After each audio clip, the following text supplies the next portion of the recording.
Prabowo ini seorang menantu dari Soeharto, presiden. Dan dia boleh dikata adalah orang berusia termuda yang sampai kepada pangkat jenderal di dalam sejarah Indonesia, orang yang paling cepat. Dan memang karir dia panjang di Special Force ya, baik itu operasi-operasi di Timur Timur, operasi-operasi di Irian, operasi di Aceh. Tapi memang jejaknya memang cukup berdarah ya, dari operasi-operasi itu cukup keras di berbagai tempat. Sejak kasus penghilangan orang ini ada yang dihukum.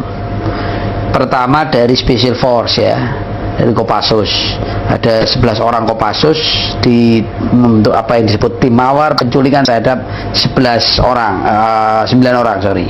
Tapi sebetulnya ini hanya scapegoat ya, ini kambing hitam karena mereka hanya pelaku operator di bawah, bukan pengambil decision untuk melakukan penculikan. Dan lagi mereka ini dilindungi untuk tidak bertanggung jawab terhadap mereka yang sampai saat ini masih hilang, padahal bagian dari operasi penculikan yang sama.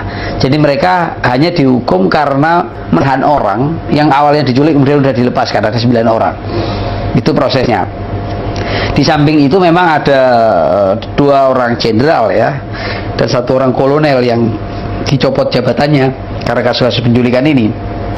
Letnan Jenderal Prabowo itu Pangkostrat, kemudian Muhdi itu Komandan Jenderal Kopassus, kemudian juga Kolonel Khairawan itu dari Komandan Grup 4 Kopassus. Tapi mereka hanya, kalau Prabowo hanya dicopot jabatan dan dipensiun percepat, sementara yang 2 ini hanya dicopot jabatan tanpa prosesi hukum. Itu yang terjadi. Dan jadi boleh dikata dalam kasus penculikan ini substansi pelaku itu belum terjangkau. Motif penculikan masih dilihat sebagai individu-individu, bukan bagaimana rezim ini mempertahankan kekuasaan. Jadi kalaupun ada orang dihukum, tapi sebenarnya ini bukan satu proses hukuman yang benar itu.